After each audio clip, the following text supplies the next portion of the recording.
সুবিধা সব আসসালামু আলাইকুম। দেখতে পাচ্ছেন আমরা সরাসরি দাম দর জানার চেষ্টা করবো, কেমন দামে ক্রয় বিক্রি চলে সেই তথ্য দিব। দেখতে পাচ্ছেন দাম দর চলতেছে, আমরা দেখতে পাচ্ছি যে বেশি দাম বলবে তাকে দিয়ে দিবে। সম্পূর্ণ প্রতিবেদনের সঙ্গে থাকবেন, চ্যানেল নতুন হলে একটি লাইক দিবেন।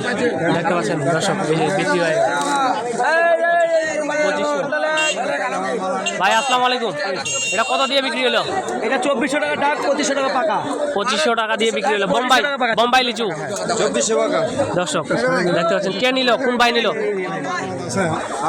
এই ভাই নিল, ভাই কে নিছে এটা? কে নিল? ভাই এটা বেশি 30 টাকা। দর্শক দেখতে পাচ্ছেন যে লেখালেখি চলতেছে। এটা মাল আছে আমার, দেখতে পাচ্ছেন ভাই এটা কত দিয়ে বিক্রি হলো? এটা ভাই 2400 টাকা বিক্রি। 2400। আর বাগানের নাম কি? দর্শক বড় ভাইয়ের দেখতে নাম কি? পাচ্ছেন খুরশেদ ভাই, খুরশেদ। লেখালেখি চলতেছে। 2400 টাকা দিয়ে বিক্রি হয়ে 2400 গেল। টাকা বললাম বড় ভাই। কোথায় যাবে এগুলো? বিরলে এটা যাবে ঢাকা, যাবে ঢাকা। ঢাকায় যাবে। দর্শক দেখতে পাচ্ছেন এবং শুনতে পাইলেন।